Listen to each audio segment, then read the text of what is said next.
سلام به کانال آشپزرنگی خوش اومدین.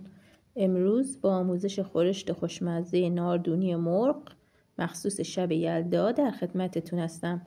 پس تا آخر ویدیو همراه هم باشید. تیکه های مرغ رو با نمک، فلفل سیاه، زردچوبه و زعفرون مزه‌دار میکنیم و 2 ساعت داخل یخچال میذاریم.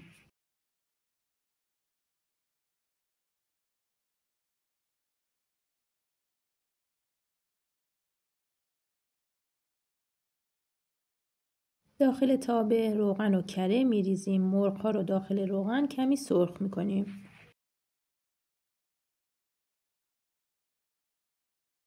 یه طرف مرغ ها که کمی سرخ شد اونا رو برمیگردونیم تا سمت دیگه شون هم سرخ بشه. مرغ ها رو از تابه خارج میکنیم و داخل همون تابه 2 تا پیاز رو که نگینی خرد کردیم سرخ میکنیم. پیازها که کمی سبک شدن زردچوبه و فلفل سیاه رو اضافه میکنیم و هم میزنیم تا عطر ادویه ها بلند بشه. 1 قاشق رب گوجه فرنگی رو اضافه میکنیم و تف میدیم تا رب رنگ باز کنه. 2 قاشق گردوی خرد شده و 1 قاشق رب انار رو اضافه میکنیم و در حد چند ثانیه تف میدیم.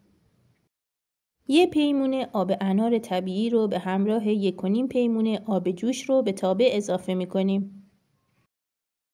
وقتی سس شروع به جوشیدن کرد مرغ‌ها رو به اون اضافه میکنیم. از سس روی مرغ‌ها میریزیم و در تابه رو میبندیم تا با شعله ملایم سس غلیظ بشه.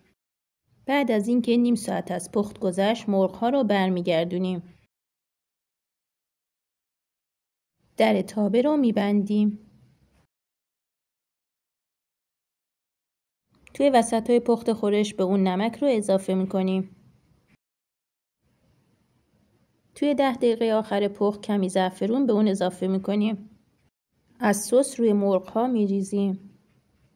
4 قاشق انار رو به خورشت اضافه میکنیم و در تابه رو نمیبندیم، چون اگه در تابه رو ببندین دونه های انار رنگشون رو از دست میدن. به به، اینم از خورشت مرغ ناردونی. امیدوارم شب یلدا اونو درست کنید و از اون لذت ببرید.